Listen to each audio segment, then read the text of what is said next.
because we're short on time, I got a little advent here because we got to respect you to get to the airport, and I know that you're taking special time to talk to me. So what we're doing, I got 15 seconds for this intro. Oh, listen, and slow then down, slow down. I always have time for you. I always have time for good people. And we'll make it work. We'll be fine. You know, we will not take 12 rounds.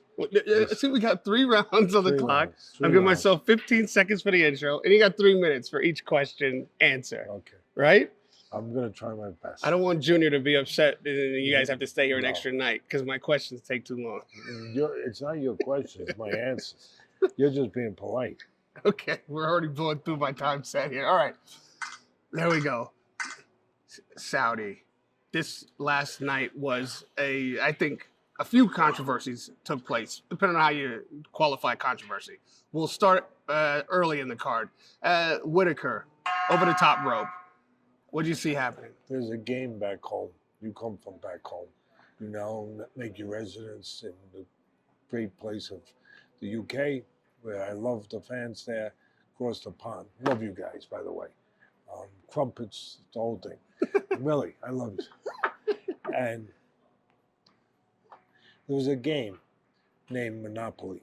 You remember that game? Yeah. Okay. You go across the board, you buy properties, and sometimes you get a card that's a get out of jail free card. I would say that Mr. Whitaker, any way you want to look at it, at the end of the day, I think it's hard to argue with my thinking that it was a get out of jail free card, that he was about to go to jail. He was in jail in this way, maybe to his first loss. It was moving that way. It was headed that way. It was basically looked like it was gonna be that way. And suddenly, at the end of the round, he gets pushed into the ropes. We don't know. Controversy, did he pull him a little bit towards him? Did he get pushed fully? Whatever it was, at the end of the day, yes, he landed on the bottom. Yes, one guy got back in. Yes, the other guy didn't.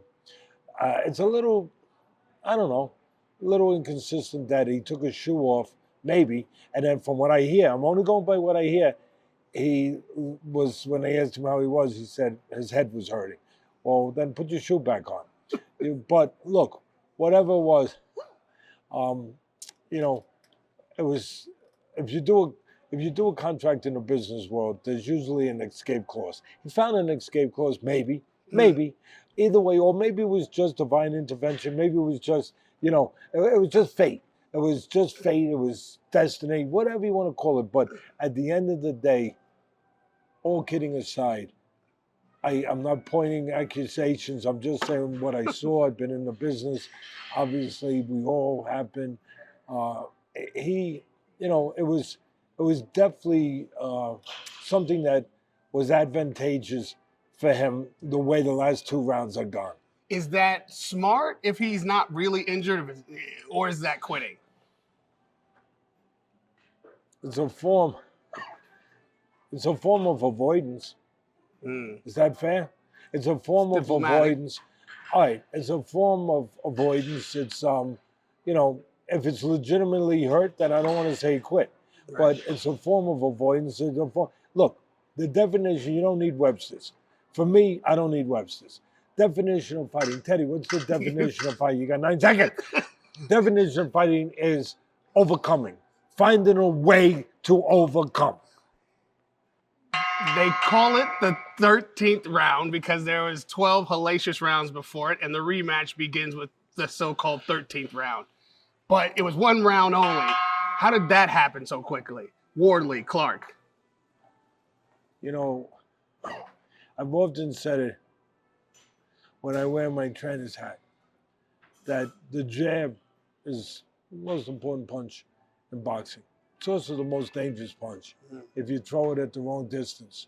If you haven't been educated to it, or you get careless, you get remiss for a moment, and you forget that as great a jab as a weapon a jab is, that if you don't throw it from the right distance, you open a door to a counter right hand, a window to an opportunity for your opponent, unwittingly, but you do. And as a trainer, I always stay on top of my guys in the gym. Do not I'd rather not jab than jab from too close where you could open the door to a counter right hand. I'm sure that most people didn't see it that way, but at the end of the day, through the portal of my trainer's eyes, I saw one thing. He threw a jab just before that happened from a little too close. He got counted. All full credit to Wardley. Counted with a right hand, stunned him, hurt him, and then he showed me Wardley, showed me the instincts and abilities of a good finisher. I was impressed.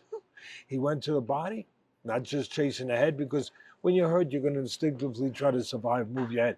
But the body will be there to hit. He went to the body, then switched back up to that. And you know what he did to get rid of him? Again, good instincts and good technique as a finisher. He went to grab, and there's a flaw in that. When Clark went to grab, he exposed himself. A lot of times guys do get away with it. But this time he didn't.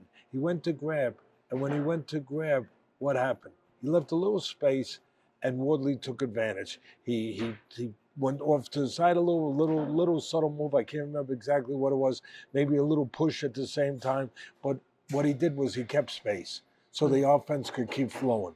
So he didn't get smothered. So he didn't get clinched. Where maybe Clark survives. Maybe he regroups. He survives. He gets through the round. Then you don't know what's gonna. It could be a whole different situation. So what's he do? He keeps the space, pushes off a little bit, continues the flow of punches, and he finishes them. And of course, it turns out, unfortunately, that it sounds like Clark got a broken orbital. Yeah. So we hope for speedy recovery with that. And at the end of the day, I got 15 seconds left. I think that does it. You want to see a rematch? Yeah, it was definitive. It was definitive. Yeah. Look, you're asking, do we want to see a trilogy, not a rematch, right? I don't know if it's really calls for a trilogy. Okay. The main event. I'm going to run over my time here. The main event. Did we see a bad decision or not? Subjective. Listen, everyone is due there or has the right to their opinion. I don't argue with Eddie Hearn the way he felt, but I will. Sitting ringside is different than sitting home, where you can see replays and then when you can watch it again. This was one of those fights that I humbly admit that you have to watch it again. Because at ringside, I'm going to tell you how I felt. At ringside, real close fight, a lot of close rounds, where I thought there were even rounds where I thought that Bivol was landing nice, clean, crisp combinations, and then Beterbiev would steal the round, or maybe not. I shouldn't say steal it because that almost demeans these two warriors, so I don't mean that at all. But in other words, closed around hard, fast, enough to grab, to make up for all that work that was done maybe the first 2 minutes. Where people saw that, and I saw it too. But where he did some damage late and was able to grab some rounds late, kind of like Sugar Ray Leonard did against Marvin Hagler in their fight. Be able to finish up fast or strong. So at the end of the day, a lot of close rounds.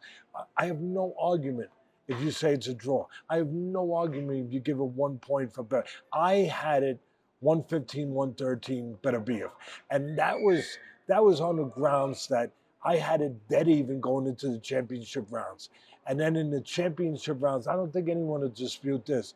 Beterbiev, I thought, took over a little bit from where he got the fight. I always talk about the most important thing in a fight is who owns the geography of the ring that best suits their skills, their talents.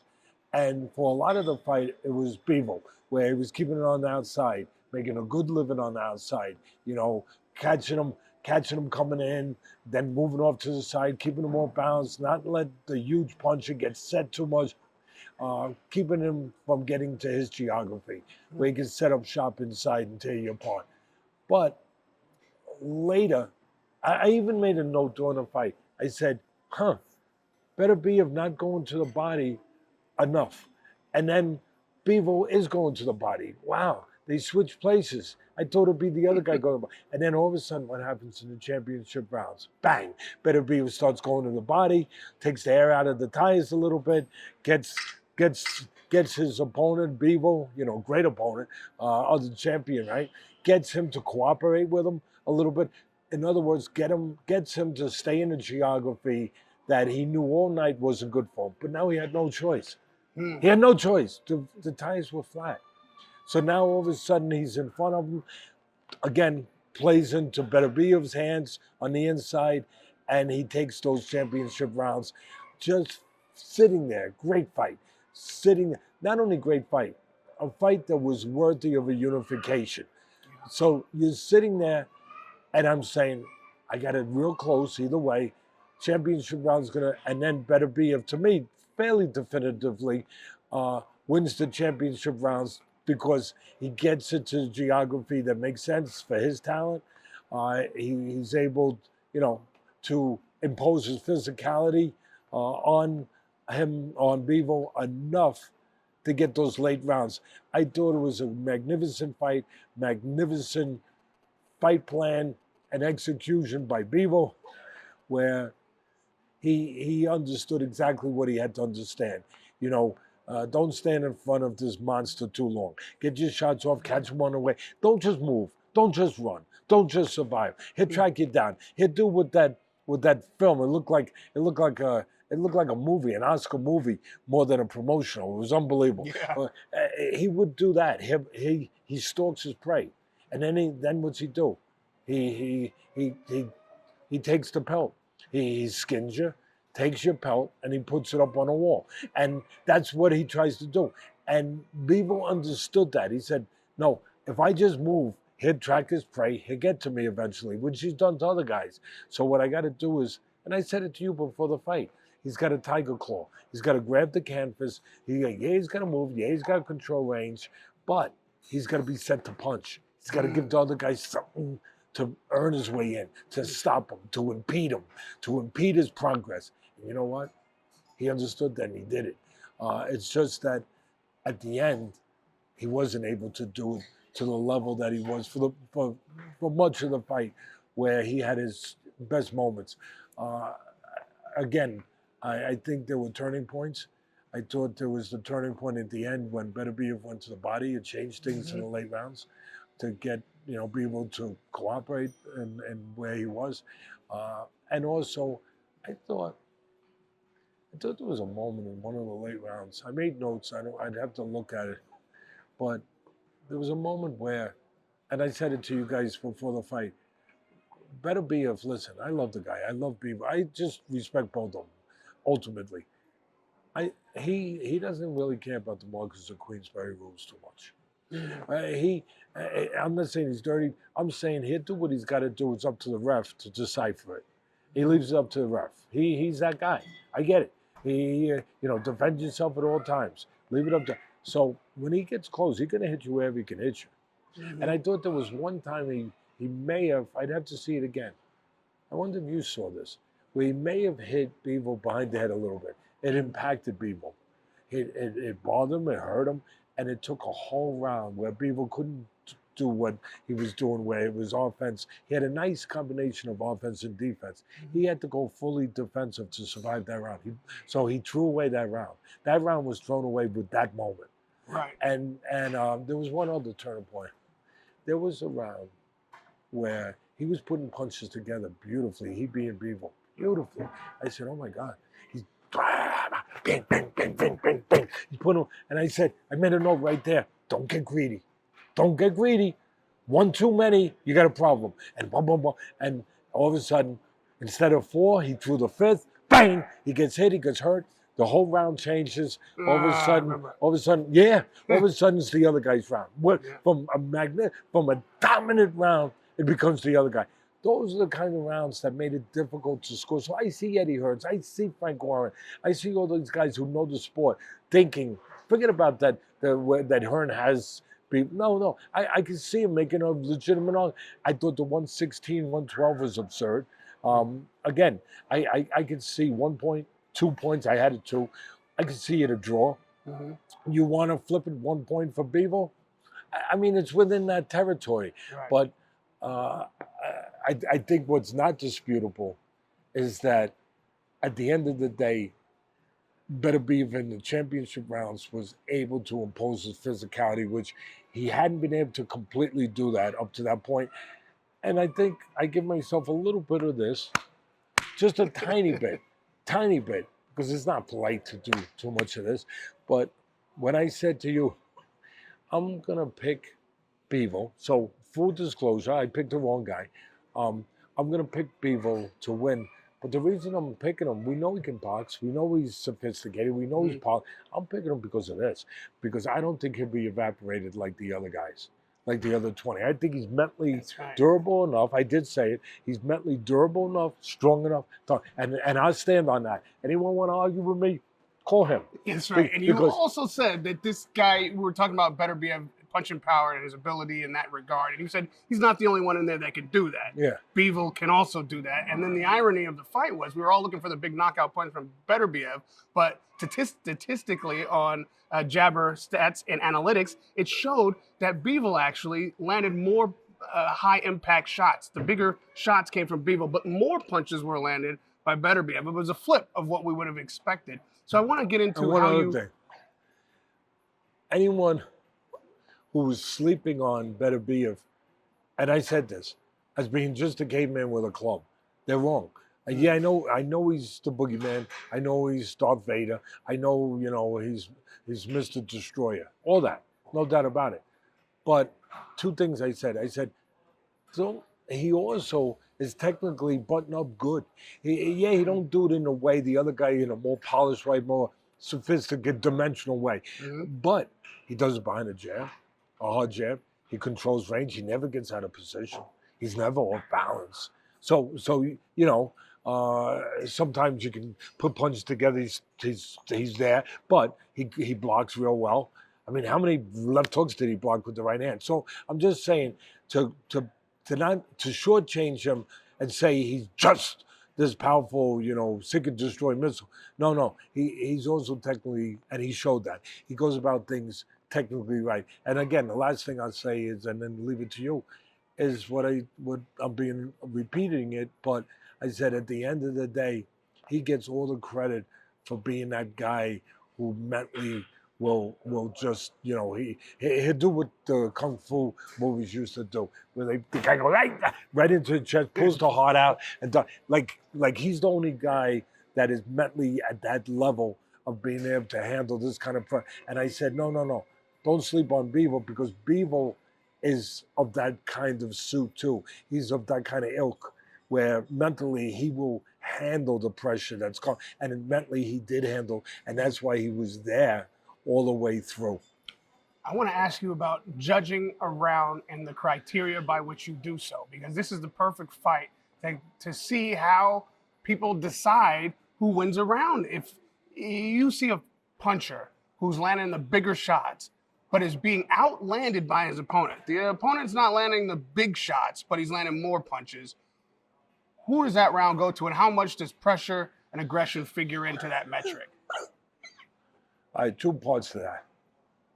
The first part, for me, I was always taught, always brought up by Customato, by all the other people in boxing, but Customato for the most part, but always understood that the criterion of professional boxing that made it different than amateur was it goes to who's landing the more impactful, cleaner, more impactful, telling punches.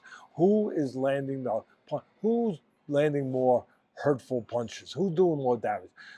Versus who's landing more, but they're not of that kind of impact. Whoever lands the cleaner, more impactful punches has an edge.